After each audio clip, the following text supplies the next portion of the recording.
Sa mga balita naman po sa mga lalawigan, nakapagtala ng 16 na volcanic earthquake ang PHIVOLCS sa Bulkang Kanlaon.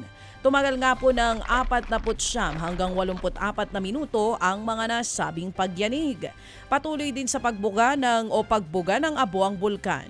Nagbuga rin ito ng halos 4,000 tonelada ng sulfur dioxide o asupre. Nananatili pa rin sa Alert Level 3 ang Kanlaon dahil sa mataas na aktibidades. Nauna nang sinabi ng Office of Civil Defense na may mga ginagawa na rin silang paghahanda sakaling tumaas pa ang alert level sa Bulkang Kanlaon.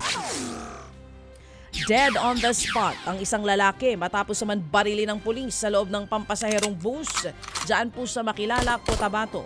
Agad na nasawi ang biktima sa tama ng bala sa ulo. Base po sa investigasyon, bigla na lamang umanong tumayo ang suspect at nilapitan ng biktima na magbabayad na sana ng pamasahe. Agad niya itong pinaputukan. Matapos nito, sinabihan ng suspect ang driver na dumiretso lamang hanggang sa makarating sila sa checkpoint.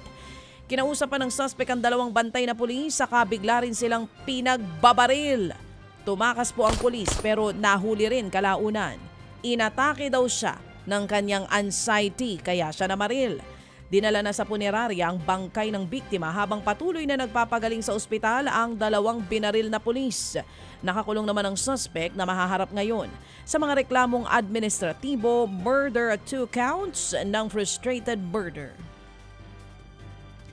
Nasagip naman ang bagong silang na sanggol na inabandona sa Ragay, Camarines Sur. Iniwan sa masukal na lugar malapit sa Riles ang sanggol.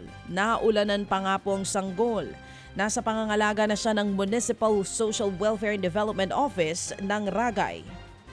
Hinahanap ng mga magulang ng sanggol at kung sino ang nag-iwan sa bata.